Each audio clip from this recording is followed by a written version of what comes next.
नमस्कार दोस्तों, स्वागत है आपका सिविल रिवाइंड यूट्यूब चैनल के एक नए लेक्चर में, जहां हम आज पढ़ेंगे स्ट्रेस डिस्ट्रीब्यूशन इन सॉइल। मतलब सॉइल में वेरियस लोडिंग्स की वजह से, जैसे पॉइंट लोड हो गया, आपका सर्कुलर लोडेड एरिया हो गया, लाइन लोडिंग हो गई, या फिर आपका स्ट्रिप फुटिंग में कोई लोडिंग हो गई, आपका लाइन लोड हो गया, तो उसकी वजह से जो आपका स्ट्रेस डिस्ट्रीब्यूशन होता है डेप्थ के हिसाब से कि डिफरेंट डेप्थ पे स्ट्रेस कितना होगा सॉइल में, वो हम इसमें पढ़ेंगे स्ट्रेस डिस्ट्रीब्यूशन इन सॉइल के अंतर्गत। तो इसमें क्या होता है कि जो ज़्यादातर फार्मूले इंपॉर्टेंट हैं, जो डिफरेंट फार्मूले हैं वही आपको याद करने हैं, और ये बोजनिक और वेस्टरगार्ड की एजम्पशंस यही पूछे जाते हैं। इसमें इंपॉर्टेंट वही एक दो फार्मूले हैं और फिर एजम्पशंस हैं, वही हम पढ़ेंगे। एक क्विक छोटा टॉपिक है, हम क्विकली ख़त्म करेंगे इसको 10 मिनट में। चलिए शुरू करते हैं। तो स्ट्रेस डिस्ट्रीब्यूशन सॉइल में हम देखते हैं पहला stress distribution due two point load. तो पॉइंट लोड की वजह से क्या होता है कि दो थ्योरी हैं पॉइंट लोड के लिए, इन्होंने दो थ्योरी दी है, एक बोजनिक ने दी है, एक वेस्टरगार्ड ने दी है। तो पहले हम देख लेते हैं एजम्पशंस। एजम्पशंस क्या, बोजनिक के एजम्पशंस ये हैं कि सॉइल तुम्हारा होमोजेनस है, और आइसोट्रॉपिक है और सेमी इनफाइनाइट है। सेमी इनफाइनाइट मतलब एरियल एक्सटेंट में वो इनफाइनाइटली एक्सटेंड कर रहा है, और डेप्थ के अलॉन्ग वो जो है, डेप्थ के अलॉन्ग वो क्या है, वो फाइनाइट है। इसका मतलब सेमी इनफाइनाइट का ये टर्म का मीनिंग था। यानी एजम्पशंस क्या हो गया, होमोजीनियस हो गया, आइसोट्रॉपिक हो गया, सेमी इनफाइनाइट हो गया, और इलास्टिक है। तो सॉइल तुम्हारा इलास्टिक है। इलास्टिक में क्या होता है, इलास्टिक है तो हुक्स लॉ भी वैलिड होगा, यहाँ पे हुक्स लॉ वैलिड होगा। ये तो तुम्हारा हो गया। इसमें जोड़ क्या देना है, आइसोट्रॉपिक और इलास्टिक। यही वाले पॉइंट पे वेस्टरगार्ड ने अपनी डिफरेंट एजम्पशन मानी है। जैसे एजम्पशन वेस्टरगार्ड की क्या है, वेस्टरगार्ड ने एजम्पशन, इन्होंने भी होमोजीनियस माना था, बोजनिक ने भी, वेस्टरगार्ड ने भी होमोजीनियस ही माना। चेंज कहाँ पे है, चेंज है बोजनिक ने जो आइसोट्रॉपिक माना था सॉइल, इन्होंने माना नॉन आइसोट्रॉपिक। तो नॉन आइसोट्रॉपिक में आप जानते हो नॉन आइसोट्रॉपिक सॉइल में क्या होता है, नॉन आइसोट्रॉपिक सॉइल में होता है कि किसी पॉइंट पे जो होता है डिफरेंट डायरेक्शंस में डिफरेंट प्रॉपर्टी हो सकती हैं। ये होता है आपका नॉन आइसोट्रॉपिक। आइसोट्रॉपिक क्या होता है, आइसोट्रॉपिक होता है कि किसी पॉइंट पे हाई, मतलब ईच डायरेक्शन, सारे डायरेक्शन में आपका सेम प्रॉपर्टी होगी। जैसे कि आप ले लो, क्या कहते हैं, परमिबिलिटी ही ले लो। जैसे परमिबिलिटी होता है, तो यदि परमिबिलिटी किसी पॉइंट पे सॉइल के किसी पॉइंट पे सारे डायरेक्शन में सेम है, तो बोल दोगे आप आइसोट्रॉपिक है। लेकिन सारे डायरेक्शन में सेम नहीं है तो बोलोगे आप नॉन आइसोट्रॉपिक है। तो इन्होंने एजम्पशन क्या माना वेस्टरगार्ड ने, होमोजेनियस सॉइल, नॉन आइसोट्रॉपिक है, सेमी इनफाइनाइट दोनों लोगों ने माना था, तो ये ज़्यादा इंपॉर्टेंट नहीं है। और उन्होंने अगला जो माना उसको हम कि उन्होंने माना कि रिजिड, ये हॉरिजॉन्टली रिजिड है और वर्टिकली इलास्टिक है। इन्होंने क्या माना था, बोजनिक ने पूरा इलास्टिक माना था। बोजनिक ने माना था कि पूरा सॉइल पूरा इलास्टिक है, मतलब हॉरिजॉन्टल और वर्टिकल दोनों डायरेक्शन में। जबकि वेस्टरगार्ड ने माना कि सॉइल हॉरिजॉन्टली रिजिड है, एक तरह से रीइंफोर्स्ड जैसे मान लो, और इलास्टिक है, वर्टिकल डायरेक्शन में इलास्टिक है। तो अब इन दोनों टर्म के हम देखते हैं क्या नुएंस है नॉन आइसोट्रॉपिक वाले का, और रिजिड हॉरिजॉन्टली और इलास्टिक वर्टिकली, इसका क्या मतलब फर्दर क्या एक्सटेंड होके क्या मीनिंग और निकलता है। तो नॉन आइसोट्रॉपिक का क्या है, नॉन आइसोट्रॉपिक से क्या एक ओपन हो जाता है, एक केस ये अराइज हो जाता है कि ये जो नॉन आइसोट्रॉपिक है, इसका मतलब क्या है, जो स्ट्रेटिफाइड सॉइल्स हैं उनके लिए अप्लीकेबल हो जाएगा। तो वेस्टरगार्ड थ्योरी जो होती है वो स्ट्रेटिफाइड सॉइल्स के लिए अप्लीकेबल होती है। और रिजिड हॉरिजॉन्टली और इलास्टिक वर्टिकली में एक क्वेश्चन पूछता है कि जैसे वो इस तरह से एजम्पशंस को इस तरह से लिखता है कि वेस्टरगार्ड ने माना कि जो आपका सॉइल है वो हॉरिजॉन्टल डायरेक्शन में एक पतली वायर्स, ऐसे समझ लो थ्रेड से, रीइंफोर्सिंग थ्रेड से वो रीइंफोर्स्ड है, मतलब कि वो हॉरिजॉन्टली रिजिड है, और इलास्टिक डायरेक्शन में वो तुम्हारा वर्टिकल डायरेक्शन में वो इलास्टिक है। तो ये एक तरह से बोल सकते हो कि हॉरिजॉन्टली उन्होंने ऐसा माना कि वो रीइंफोर्स्ड है, पतली वायर्स से या पतले फाइबर से, इस तरह से मान सकते हो। तो ये वाला टर्म वो क्या करता है, इस वाले रिजिड हॉरिजॉन्टली इलास्टिक वर्टिकली वाले टर्म को तो दूसरे फॉर्म में लिख के देता है कंफ्यूज करने के लिए, तो आपको पता रहना चाहिए। तो एजम्पशंस ये हो गए, एक बार दोबारा हम एजम्पशंस बोल देते हैं। बोजनिक के एजम्पशन है homogeneous, isotropic, semi infinite and elastic. Westergaard के एजम्पशन है homogeneous, non isotropic, semi infinite and rigid horizontally and elastic vertically. अब दोनों के फार्मूले देख लेते हैं। पहले देखते हैं बोजनिक के। बोजनिक ने जो तुम्हारा वर्टिकल स्ट्रेस का फार्मूला दिया, उन्होंने दिया sigma Z equal to K B Q by Z square, K B into Q by Z square. तो के बी इसमें क्या होगा, के बी होगा जो वैल्यू आएगा, ये तुम्हारा बोजनिक कोफिशिएंट, ये क्या आएगा, के बी की वैल्यू क्या है 3/2 pi 1/1 plus R square by Z square के पावर 5/2। दोबारा देख लेते हैं, K B equal to 3/2 pi bracket में 1/1 plus R square by Z square के पावर 5/2। ये 3/2 है तो यहाँ ये इंक्रीज होके ऊपर 5/2 हो गया। ठीक है, अब आ जाओ तुम इधर वाले में, वेस्टरगार्ड में। वेस्टरगार्ड में क्या है, sigma Z equal to K W Q by Z square, और के डब्ल्यू क्या है 1/1 plus 2 R square by Z square के पावर 3/2। ठीक है, K W equal to 1/1 plus 2 R square by Z square के पावर 3/2। तो ये याद कर लो के डब्ल्यू और के बी क्या होता है। बाकी ये तो फार्मूला सेम ही है, sigma Z equal to K B Q by Z square. अब कभी कभी टाउ आर जेड भी निकालने को बोल देता है कि भाई टाउ निकालो या सीयर स्ट्रेस निकालो इस डेप्थ पे और इस डायरेक्शन में, यानी इतनी इतनी क्या कहते हैं हॉरिजॉन्टल डिस्टेंस और इतना वर्टिकल डिस्टेंस में। आर तुम्हारा हॉरिजॉन्टल डिस्टेंस को डिनोट करेगा और जेड तुम्हारा डिनोट करेगा वर्टिकल डिस्टेंस को या वर्टिकल डेप्थ को। तो बोल देता टाउ आर जेड निकालो। टाउ आर जेड क्या होता है, इसका फार्मूला सेम यही सिग्मा जेड वाला ही होता है, बस उसमें क्या होता है मल्टीप्लाई हो जाता है इंटू आर बाई जेड, यानी क्या हो जाएगा formula K B Q by Z square into R by Z, बस सिंपल फार्मूला बन जाता है। तो ये हो गया। अब देखते हैं इसका डिस्ट्रीब्यूशन कैसे होता है, डेप्थ के अलॉन्ग कैसे होता है और हॉरिजॉन्टल प्लेन में कैसा डिस्ट्रीब्यूशन होता है। तो पहले हम देखते हैं कि भाई हम हमने एक सेक्शन फिक्स कर लिया कि भाई एक सेक्शन हमने ले लिया, इस सेक्शन पे हमें देखना है, और फिर वर्टिकल डायरेक्शन में हम देख रहे हैं कैसे कैसे वेरी कर रहा है वो डेप्थ के साथ। तो डेप्थ के साथ कैसे वेरी करता है, डेप्थ के साथ क्या होता है, स्टार्टिंग में वो क्या होता है इंक्रीज होता है। वर्टिकल स्ट्रेस क्या होगा, स्टार्टिंग में इंक्रीज होना स्टार्ट होगा और अपनी मैक्सिमम वैल्यू अटेन करेगा, और उसके बाद फिर वो डिक्रीज होना स्टार्ट करेगा। ठीक है, और ये मैक्सिमम वैल्यू किस पे आती है, मैक्सिमम वैल्यू आती है at R by Z equal to √2/3। ये इंपॉर्टेंट, ये डायरेक्ट पूछता है कि मैक्सिमम वैल्यू जो होती है वो मैक्सिमम वैल्यू कितने डेप्थ पे होती है। ये तुम्हारा वर्टिकल प्लेन में ये होती है R by Z equal to √2/3, R by Z equal to √2/3। और जो बीटा एंगल होता है 39 degree 15 minute, 39 degree, beta equal to 39 degree 15 minute, R by Z equal to √2/3। और उसमें सिग्मा जेड मैक्स, ये इंपॉर्टेंट नहीं है फिर भी एक बार पढ़ ही लेते हैं, sigma Z max equal to 0.0888 Q upon Z square. तो ये चीज़ हो गई। इसमें याद करने वाली क्या चीज़ थी, आर बाई जेड वाली वैल्यू और बीटा वाली वैल्यू, और कैसा ये आपका डिस्ट्रीब्यूशन कैसा है। ठीक है, यहाँ पे देखो ये आर कांस्टेंट था, यानी हॉरिजॉन्टल डायरेक्शन में हॉरिजॉन्टल डिस्टेंस कांस्टेंट था और वर्टिकल में हम वेरिएशन ले रहे थे। अब आ जाते हैं हम कि हमने क्या करेंगे, हम डेप्थ को कांस्टेंट रहेंगे, जेड कांस्टेंट रखेंगे और आर यानी कि हॉरिजॉन्टल डिस्टेंस के हिसाब से हम वेरिएशन लेंगे। ठीक है, तो अब इसमें क्या होगा, इसमें क्या होता है कि जो फिर जब एक डेप्थ पे, मतलब डेप्थ हमने कांस्टेंट माना है और हॉरिजॉन्टल डिस्टेंस के अलॉन्ग वेरिएशन ले रहे हैं, तो क्या होता है जो मैक्सिमम वैल्यू आती है वो पॉइंट लोड के अंडर ही आती है, मतलब पॉइंट लोड के नीचे ही आती है। पॉइंट लोड के नीचे आ रही है, इसका मतलब आर जीरो हो गया, यानी R by Z equal to zero, R by Z equal to zero. और उस समय तुम्हारी जो आती है आर बाई जेड जीरो रखोगे तो तुम्हारा यहाँ से वैल्यू आ जाएगी सिग्मा जेड की, एक वैल्यू वेस्टरगार्ड से आ जाएगी, एक वैल्यू बोजनिक से आ जाएगी। तो वैल्यू क्या आती है, वैल्यू जो आपकी आती है बोजनिक से आती है, जो ऊपर वाला है बोजनिक का है, नीचे वाला कर्व जो वेस्टरगार्ड का है। तो बोजनिक की क्या वैल्यू आती है 0.4775 Q by Z square, 0.4775 Q by Z square, और वेस्टरगार्ड की आती है 0.318 क्यू बाई जेड स्क्वायर। बोजनिक की है 0.4775 Q by Z square, Westergaard की है 0.318 क्यू बाई जेड स्क्वायर।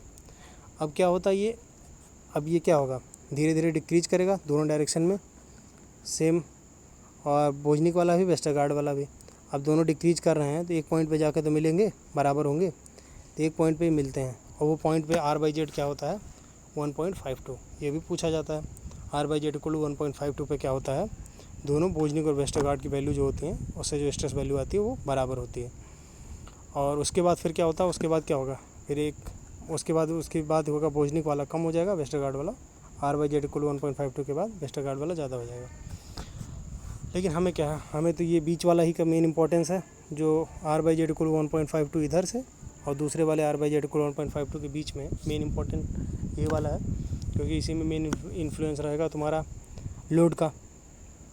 तो अब एक चीज़ ये होता है कि भाई प्रैक्टिकली हमें पास दो थ्योरी है, तो हम प्रैक्टिकल में किसको रेफ़र करेंगे, ठीक है। तो यदि आप तो स्ट्रेटिफाइड सॉइल वगैरह आएगा तो आप वेस्टरगार्ड लगा लोगे, उसके लिए तो एक वही है मेन थ्योरी, क्योंकि एप्लीकेबल ही वही है। लेकिन क्या होता है कि प्रैक्टिकल पर्पजेज के लिए, वैसे नॉर्मल सॉइल में प्रैक्टिकल पर्पजेज के लिए क्या होता है, बोजनिक थ्योरी यूज किया जाता है वेस्टरगार्ड के बजाय जो होता है बोजनिक थ्योरी यूज किया जाता है। क्यों यूज किया जाता है, क्योंकि लेकिन उसके बावजूद कि वेस्टरगार्ड ज़्यादा वो है रियलिस्टिक रिजल्ट दे रहा है, ज़्यादा रियलिस्टिक रिजल्ट देगा और एक्चुअल रिजल्ट के ज़्यादा करीब रहेगा, क्योंकि इसके जो एजम्पशंस हो ज़्यादा रियलिस्टिक है। तो लेकिन क्या हो रहा है, जैसे आप देखो R/Z इक्वल टू 0 पे बोजनिक की वैल्यू क्या आई है 0.4775 Q/Z², वेस्टरगार्ड की वैल्यू आई है 0.318 Q/Z²। यानी कि बोजनिक जो है वो ज़्यादा वैल्यू दे रहा है वेस्टरगार्ड से। यानी कि किसी आप स्ट्रक्चर को डिज़ाइन कर रहे हो कि किसी पे आप स्ट्रक्चर डिज़ाइन कर रहे हो कि भाई इतनी लोडिंग आ रही है, यदि आप ज़्यादा लोड मान के डिज़ाइन करोगे तो कम लोड पे अपने आप ही सेफ़ होगा, है कि नहीं। तो एक्स्ट्रा एक सेफ्टी रहेगा, सेफ़र साइड में आप रहोगे। इसीलिए क्या होता है बोजनिक ज़्यादा वैल्यू देता है, इसलिए क्या होता है वो सेफ़र साइड में होता है। तो इसलिए क्या होता है वो हम यूज करते हैं बोजनिक वाले को, इसलिए बोजनिक वाला तुम्हारा प्रैक्टिकल पर्पजेज में ज़्यादा यूज किया जाता है। ये तो हो गया आपका बोजनिक और वेस्टरगार्ड का पूरा राम कथा इसकी हो गई। अब चलते हैं हम, अब तो सारे फार्मूले ही हैं, बस 2 मिनट का काम है, आप रट लो बस। Due to circular loaded area, यदि सर्कुलर लोडेड एरिया उसके नीचे उसके सेंटर के जस्ट नीचे आपको निकालना है एट जेड डेप्थ पे, तो आपको क्या करना है, आपको करना है सिग्मा जेड इक्वल होता है Q1 - cos cube alpha, Q × 1 - cos cube alpha. Q है तुम्हारा वो जो तुम्हारा Q किलो न्यूटन पर मीटर स्क्वायर जो उस पर लोडिंग हो रही है, एरिया लोडिंग, और कॉस अल्फ़ा तुम्हारा क्या होगा, कॉस अल्फ़ा होगा सेंट्रल एंगल होगा, हाफ सेंट्रल एंगल होगा, ठीक है, हाफ सेंट्रल एंगल होगा। ये होगा कॉस अल्फ़ा इक्वल टू क्या होगा Z/√R²/Z², Z/√R²/Z²। कॉस अल्फ़ा आ गया और उसमें डाल देना, आपको आ जाएगा वैल्यू। अब लाइन लोड की वजह से क्या होता है, लाइन लोड की वजह से जो फार्मूला होता है sigma Z equal to 2Q-/πz 1/1 + x² का होल स्क्वायर, 2Q-/πz 1/1 + x² का होल स्क्वायर। अब इसमें तुम्हारा Q' क्या होता है, Q' लाइन लोड होता है तुम्हारा किलो न्यूटन पर मीटर में, और x तुम्हारा हो जाएगा उस लाइन लोड से जो पॉइंट है आपका उसका हॉरिजॉन्टल प्लेन में डिस्टेंस, और z तुम्हारा हो जाएगा उस लाइन लोड के लेवल से उस पॉइंट का लेवल का वर्टिकल डिस्टेंस हो जाएगा z। तो एक बार दोबारा फार्मूला पढ़ लेते हैं, sigma Z equal to 2Q-/πz bracket में 1/1 + x² का होल स्क्वायर। अब स्ट्रिप फुटिंग की वजह से क्या होता है, यदि कोई स्ट्रिप फुटिंग हो रही हो और उस पर लोडिंग अप्लाई हो रहा हो तो क्या होगा, स्ट्रिप फुटिंग में क्या होता है एल बहुत बड़ा होता है बी से, तो तुमको पता ही है। तो हमारा जो वाइब्रेशन देखना हो हमें क्या विड्थ के अलॉन्ग ही देखना है, तो होता क्या है इसमें, अब ये तुम्हारा जो थीटा एंगल होगा तुम्हारा, ये जो हमारा विड्थ पूरा सब्सटेंड करेगा, विड्थ उस पॉइंट पे जो एंगल सब्सटेंड करेगा वो होगा तुम्हारा थीटा एंगल, ठीक है। तो सिग्मा जेड क्या हो जाएगा, पॉइंट पी पे सिग्मा जेड हो जाएगा theta + sin θ Q/π, theta + sin θ Q/π। Sigma Z at point P हो जाएगा थीटा + sin θ Q/π, ठीक है। अब ये हो गए डिफरेंट लोडिंग और डिफरेंट तुम्हारे क्या कहते हैं फुटिंग वगैरह की वजह से क्या क्या लोडिंग क्या वेरिएशन आ रहा है वो आपका निकल जाएगा।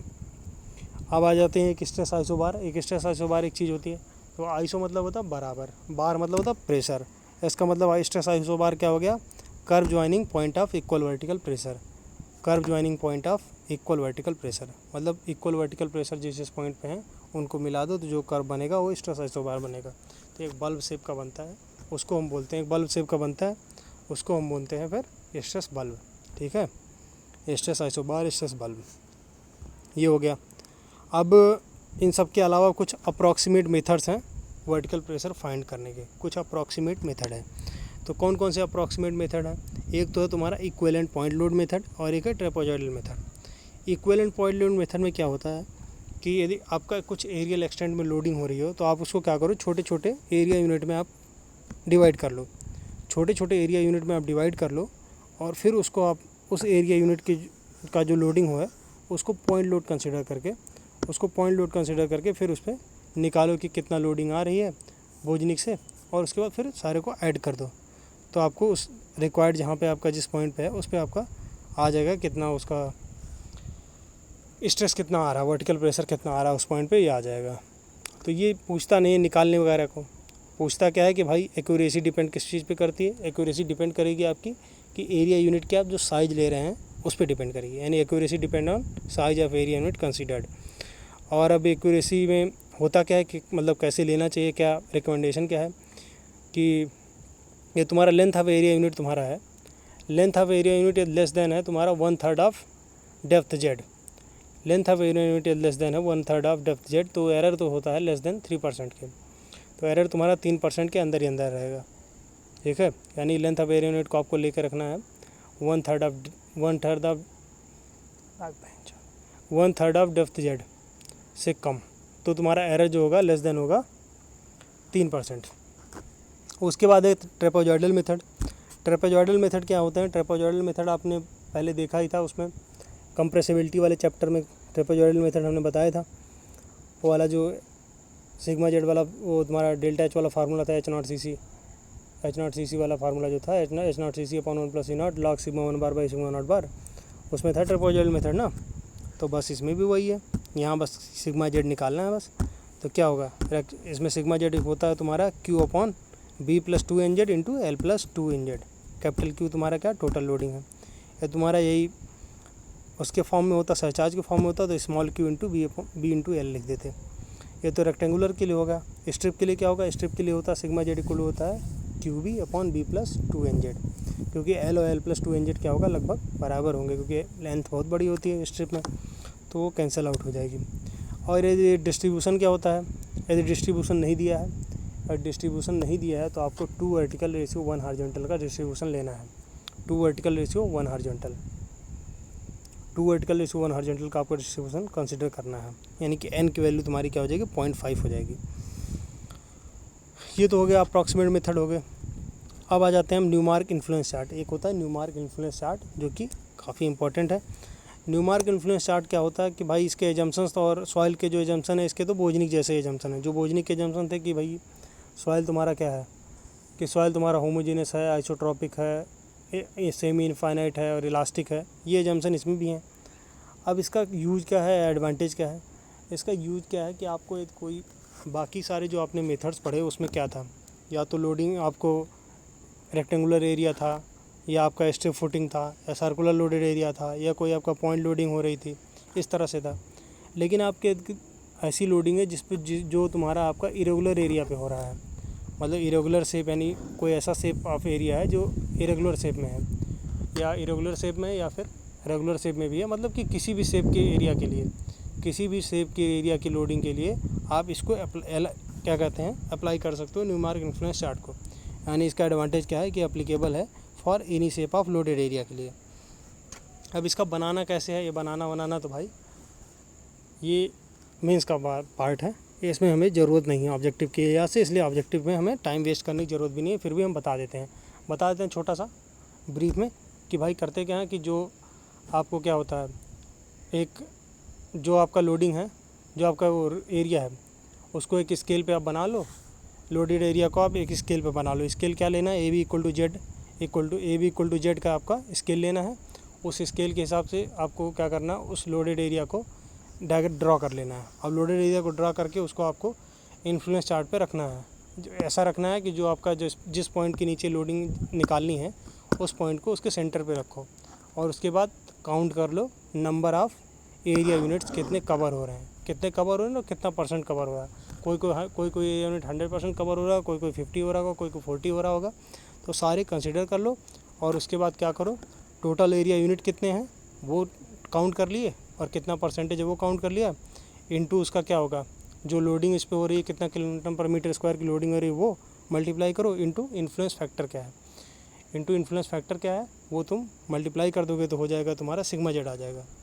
यही सिंपल मेथड था। अब इन्फ्लुएंस फैक्टर कैसे निकलता भाई? इन्फ्लुएंस फैक्टर क्या होता है कि जैसे आप इन्फ्लुएंस चार्ट बनाते हो तो बहुत सारी रेडियल लाइंस और बहुत सारी कॉन्सेंट्रिक लाइंस से आप डिवाइड करते हो। मान लो आपकी m कंसेंट्रिक लाइंस हैं, कंसेंट्रिक लाइंस नहीं, concentric circles, m concentric circles हैं और n आपकी रेडियल लाइंस हैं, तो आपका टोटल एरिया यूनिट कितना बनेगा? टोटल यूनिट एरिया यूनिट आपके बन जाएंगे m इंटू n। तो आपका इन्फ्लुएंस फैक्टर क्या हो जाएगा?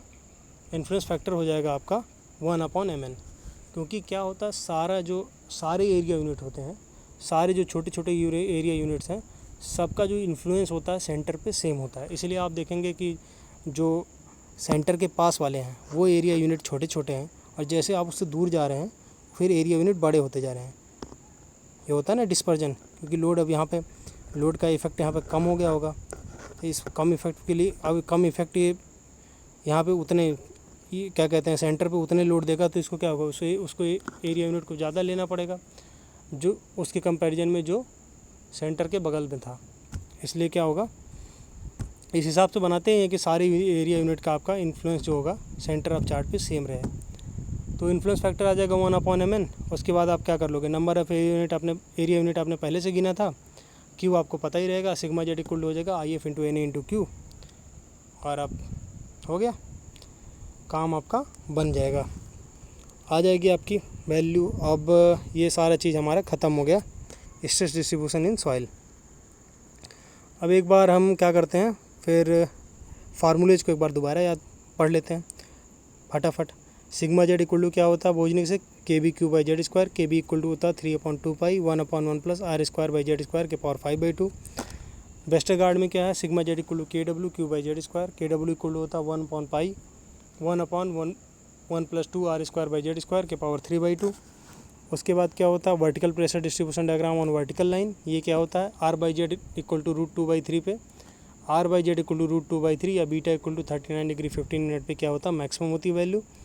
और आपका ये हॉरिजॉन्टल पे डिस्ट्रीब्यूशन क्या है, हॉरिजॉन्टल प्लेन पे डिस्ट्रीब्यूशन क्या है कि R/Z इक्वल टू 0 पे तुम्हारा होता है, वेस्टरगार्ड का होता है आपका 0.318 Q/Z², और बोझनी का होता है 0.4775 Q/Z²। R/Z इक्वल टू 1.52 पे दोनों बराबर होते हैं। Due to circular loaded area के लिए होता है sigma Z equal to 1 - cos Q alpha into Q. Line load के लिए होता है sigma Z equal to 2Q-/πz bracket में 1/1 प्लस x²/z² का होल स्क्वायर। उसके बाद स्ट्रिप फुटिंग का होता है sigma Z at point P equal to होता है theta plus sine theta Q/π, theta plus sine theta Q/π। Approximate method में क्या है, इक्विवेलेंट पॉइंट लोड मेथड, कि आपको एक्यूरेसी डिपेंड करती है size of area unit considered पे। लेंथ ऑफ एरिया यूनिट यदि आपका लेस देन है 1/3 ऑफ डेप्थ जेड, तो आपका यह एरर जो रहेगा लेस देन 3% रहेगा। ट्रेपेजॉइडल का आपको पहले से पता है कि यदि डिस्ट्रीब्यूशन नहीं दिया 2 वर्टिकल लेस 1 हॉरिजॉन्टल लेंगे, फार्मूला पता ही है, सिंपल सा, इसको दोबारा नहीं करते। Newmark influence chart, Newmark influence chart में क्या है कि सारे अप्लीकेबल है सारे टाइप के एरिया के लिए, एनी शेप ऑफ एरिया के लिए। इन्फ्लुएंस जो है ईच एरिया यूनिट का सेंटर ऑफ चार्ट सेम है। इन्फ्लुएंस फैक्टर होता है 1/mn, सिग्मा जेड इक्वल होता है IF into NA into Q. ये सारा हो गया। तो अब मिलते हैं हम, आज का ये काम ख़त्म, मिलते हैं फिर आप किसी एक नेक्स्ट लेक्चर में, ठीक है। तो तब तक के लिए धन्यवाद। आप वीडियो को लाइक कमेंट शेयर सब्सक्राइब सब कीजिए, अपने कॉलेज ग्रुप स्टडी ग्रुप में शेयर वगैरह कीजिए, और मस्त रहिए, पढ़ाई कीजिए। 45 दिन बचे हैं और आपको 150 लाने भी हैं SSC में, UP PSC सब निकालना जो भी निकाल सकी, ठीक है। फिर चलते हैं, बाय।